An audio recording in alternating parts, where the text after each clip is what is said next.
Welcome back to Building Character, where we figure out how to play as your favorite fictional characters in Dungeons & Dragons. Remember to like and subscribe for a new horse next time you play.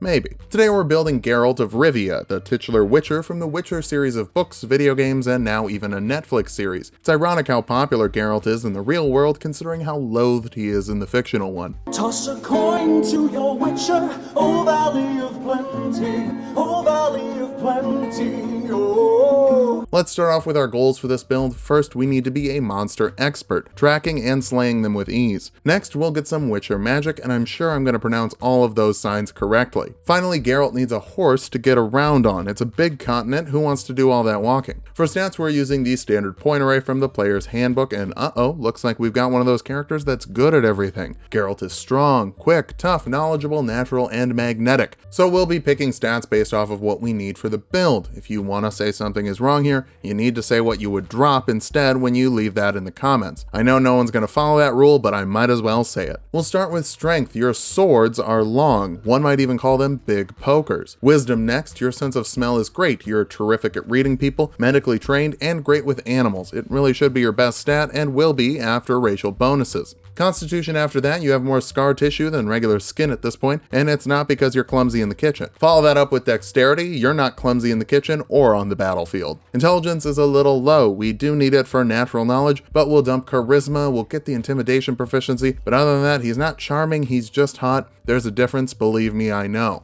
I'm both burning and praising myself. I'll let you decide how. Witchers are literally varianted humans, but I know everyone gets all salty about that, so guess what? I'm making him a wild hunt shifter. I bet you've learned your lesson after I gave you exactly what you wanted. Wait, no, that's not how I should do that. Shifters are humans with some animalistic tendencies. As a wild hunt shifter, you get +1 to your dexterity and +2 to your wisdom. They all have 60 feet of dark vision and can shift as a bonus action for 1 minute per short rest, giving you temporary HP equal to your level plus your constitution modifier. As a wild hunt shifter, you also have advantage on wisdom checks, including but not limited to survival, perception, and insight, and no creature can get advantage on you while you're not incapacitated. Use your Witcher senses, it'll make you better at fighting than a regular person. You get the survival skill from your wild hunt blood, and we'll build our own background for nature and intimidation. We need a ton of skills, and this is the best way to get them. Before we pick a class, let's just bite the bullet and say no, I will not be using Matthew Mercer's Blood Hunter. Matt seems like a really nice guy, and if your DM is cool with using stuff he's made, that's great. But since it's not from Wizards of the Coast, it's homebrew. And if I'm using Matt's homebrew, why not use other people's homebrew? There's a ton of smaller creators that could use the exposure way more than the Critical Role cast. Can't stress this enough, I am not saying anything bad about Critical Role, and have probably made homebrew specific classes to make any build easier. So in summation, toss a coin to your smaller creators. Do whatever the hell you want in your home games, but Tulok is only using Wizards of the Coast stuff. It's generally more balanced and makes putting these builds together a little more involved than, oh boy, I found the perfect Anderson Cooper class. By the way, Eloquence Bard from an Unearthed Arcana would work pretty well for that if anyone's interested. But enough dilly-dally. Kick things off as a ranger. First level rangers can learn 3 skills from the ranger list. Athletics, insight, and animal handling will round you out pretty well for now, but where the hell is perception? Well, thanks to the fancy new class feature variants Unearthed Arcana, you can take the canny ability from Deft Explorer. This gives you proficiency with a skill from the ranger list, like perception, and lets you double your proficiency bonus with it as well. Your sniffer is incredibly strong and useful to keep you safe or identify different smells. Rather than use the favorite enemy from the player's handbook ranger, why not use favorite foe from the same new great Unearthed Arcana? It lets you cast Hunter's Mark an amount of times equal to your wisdom modifier without using concentration. This is an hour-long bit of extra oomph against a target of your choice, giving you an extra d6 to damage rolls against them and advantage on checks to track them. I love what this new Unearthed Arcana does with Ranger. It basically makes it a class that can flex on anyone, which is pretty much what all classic Rangers do. Second level Rangers get a fighting style, and since we can't grab great weapon fighting here, let's just grab defense, giving you a +1 bonus to your AC while you're wearing armor. Light armor still counts as armor, and getting hit is bad. You can also cast some Ranger spells since you already know Hunter's Mark. Long Strider lets a creature you touch add 10 to their movement speed. This will work on you or Roach if you really need to catch up to a speedy monster. Animal Friendship forces a wisdom saving throw on a beast equal to 8 plus your proficiency bonus and wisdom modifier. Failing that, they're charmed by you for 24 hours or until an ally attacks attacks them. I'd argue that anyone attacking Roach quickly moves from ally to enemy. 3rd level Rangers get Primeval Awareness, which revised by that new Unearthed Arcana gives you some free spells to add to your list, and you can cast these spells once per day without expending a spell slot. Detect Magic lets you sense magical auras and determine what kind of magic is causing them, which can be useful to track various bad beasties. Speak with Animals lets you speak to animals for 10 minutes. Who talks to a horse? Someone who loves their horse. That's perfectly normal, don't let anyone tell you differently. You can also pick up another spell here, and Entangle was added to the Ranger list by our favorite new Unearthed Arcana. This creates a 20-foot square of difficult terrain, forcing strength saves on those inside, failing that they're restrained until they can pass the save. This lasts for a minute depending on your concentration for a little Earden. If y'all hated how I pronounced Geralt before, just wait until we get into more of these signs. My Polish isn't as strong as it used to be. For your Ranger Conclave, the Hunter Conclave lets you pick a type of Hunter's Prey. Colossus Slayer lets you add a d8 of damage once per round to a creature that's below its hit point maximum. You know all about various fiendish foes and how to take them down. Turns out a lot of times the strategy is to hit them more. Years of arduous, torturous training to learn that.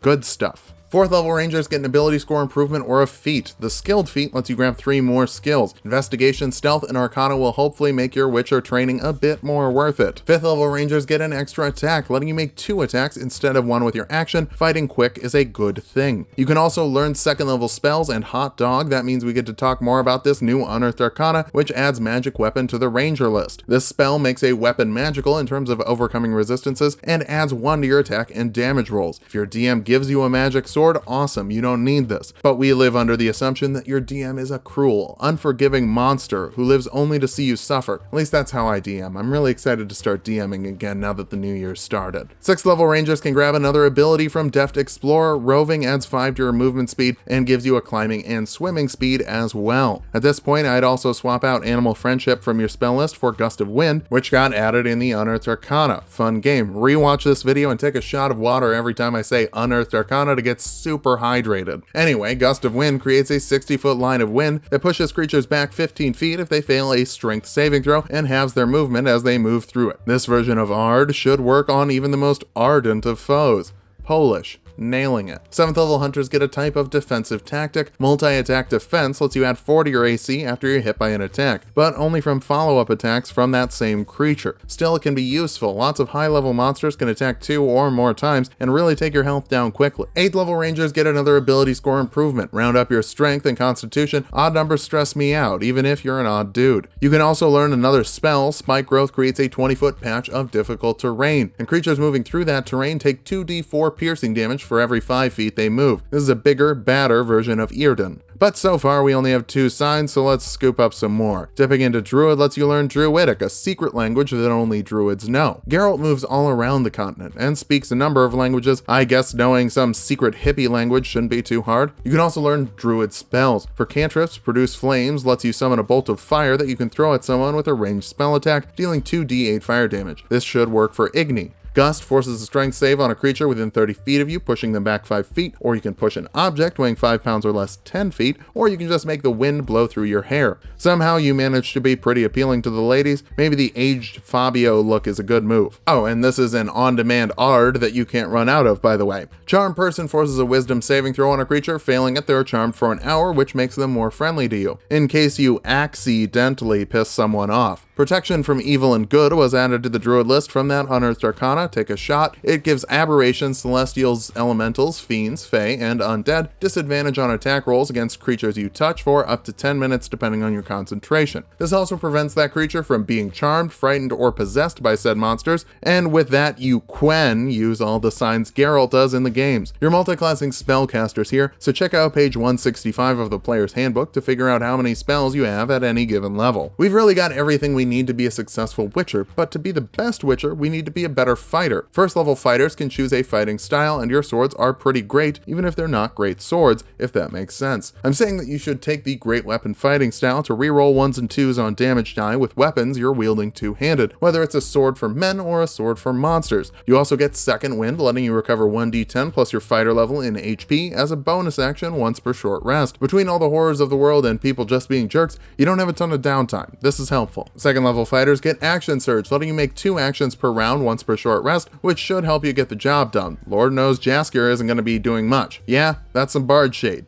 deal with it. Third level fighters can choose a martial archetype, and cavaliers are good folks who like horses and protecting the innocent. You get another skill proficiency from a list. History will help you remember all the lore. There's a bunch of it. You're born to the saddle, giving you an advantage on saves against being knocked off your horse. You're not incapacitated when you fall off of it, as long as it's not from 10 feet or more. And you can mount your horse with 5 feet of movement instead of half your movement speed. You can also place an unwavering mark on a creature you hit with a melee attack while they're within 5 feet of you. They'll have disadvantage on attacks against creatures that aren't you. If they manage to make an attack against someone else, you can make another attack against them next round with your bonus action, with advantage, and deal extra damage equal to half your fighter level. This all lasts until the end of your next turn, and you've got an amount of these equal to your strength modifier, so let's get that higher. Fourth level fighters get an ability score improvement. More strength means bigger, more accurate hits, and more unwavering marks, so let's invest in that. Fifth level fighters get an extra attack, so you get nothing because they don't stack between classes. Sorry, champ, but these levels will actually help you get more total attacks in the end, so it kind of works out. Sixth level fighters get another ability score improvement, letting us cap off your strength score for some big old meaty hits. Seventh level cavaliers get warding maneuver, letting you roll a d8 as a reaction to add to the AC of yourself or a creature within 5 feet of you against an attack. Even if the attack lands, the target still gets resistance to the damage, so this will keep you, Siri, or Roach safe. You got an amount of these equal to your constitution modifier per long rest. Protect the world, that's what you're torturously made to do. 8th level fighters get our last ability score improvement, and there are so many good places to put it. If you're really into your signs, wisdom is the best bet. It also gives you more free hunter's marks, so that's pretty good. But constitution helps you live longer and gives you more warding maneuvers, which can also help you live longer. So I'm gonna recommend that. Geralt can take a lot of abuse. Speaking of taking damage, 9th level fighters get indomitable, letting you reroll a failed saving throw once per long rest. Probably gonna need this for a charisma or intelligence save, though there's the other school of thought to use this on saves you're actually good at to make sure it turns into a success. You're the one playing, you'll know it's right. 10th level cavaliers can hold the line, letting you pin creatures you hit with an opportunity attack and reduce their speed to 0. You also get to make opportunity attacks against creatures that move within 5 feet of you, even if they're not breaking engagement. That's really good. Our capstone is the 11th level of fighter, giving us another extra attack, so 3 attacks with your action, which should help you break down even the baddest of monsters. Now that we've hit level 20, let's figure out how viable this build is. First, you're dealing some great damage, with concentration-free hunter's marks adding a d6 to every attack, 3 attacks per round, and a capped damage modifier. All of that's magical as well, so resistances shouldn't be an issue. You're also loaded up with skills, making you great outside of combat. Finally, you're nice and bulky, with plenty of HP and ways to reduce incoming damage. For weaknesses, low charisma could hurt you when you're trying to get paid or not get banished. Your AC is also pretty low before a multi-attack defense boost, which could send your big health pool down quickly. Finally, your 5th level fighter extra attack doesn't stack, so you've got a level where you get nothing, and that's not very fun. But being a witcher isn't about having fun. It's about stopping the greater evils and all that jazz. Get your 2 swords going and cut down the worst monsters and the worst men. Just remember, you can cut down the number of men you need to cut down with a better reputation. Find yourself a bard to make business a little bit easier.